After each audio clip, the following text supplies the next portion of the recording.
Mtume anasema sinfani min ahli an-nar, watu aina mbili ni watu wa motoni. Rajulun ma'ahum siyaq ka adhnabil bahr, kuna mtu watakuja watu watakuwa na bakora kama mikia ya ng'ombe. Mtume akasema wanisa'u, watakuja wanawake kasiyatu, wamevaa ariyatu, wapo uchi. Mkitaka kuwajua, Mtume akasema ruusuhunna, usukaji wa nywele zao, ka asnimatil buhtil maila, ni kama nundu ya ngamia iliyojao. La yadkhulna aljanna, wanawake hawa hawaingii peponi.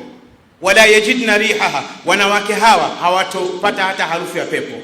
Wa inna rihaha, hakika itakapokuwa inaanzia harufu ya pepo na itakapoishia na wao walipo, masira 500 am, ni umbali wa miaka 500, na siku moja ya akhera ni miaka 1000 tunayohesabu, kama ilivyo katika suratul Hajj aya 45, wa inna yawman 'inda rabbika ka alfi sanatin mimma ta'udun, rawahu Muslim. Sasa akina mama, kuna madude ya akina mama wanafunga huko nyuma, yanaitwa help me. Help me. Okay, to help you what? Basi labda mwanaume amsaidie kumbebea huko nyuma nywele, yanaitwa help me, yanauzwa madukani. Na kuna baadhi ya wanamume sisi wengine tuna vimada tunawanunulia. Ndugu zangu katika imani, tukumbushane haya.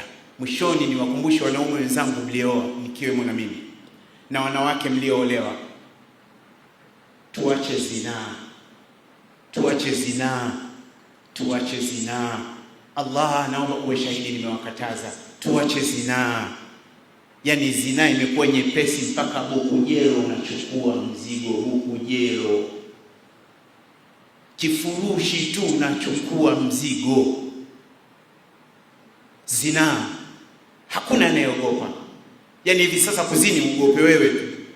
Kwani kaka, mbona unamkuta mwanaume yuko hivi sasa binti yuko tayari? Zinaa. Wanaume wenzangu mlioa, akina mama mlioolewa, Mwenyezi Mungu nakuomba, sisi wenye ndoa nikiwemo na mimi na walioolewa, nipo hapa kwenye mimbar, Muislamu atakayetoka nje ya ndoa akaenda kinyume na mumewe au na mkewe, Allah nakuomba, dua ya kwenye mimbar, jalia wafumaniwe. Hamuitikii amin, malaika washatikia na majini amin.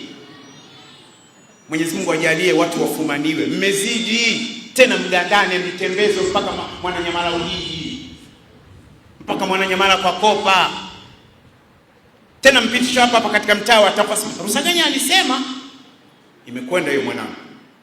Zinaa haram, zinaa haram, zinaa ni haram, zinaa ni haram.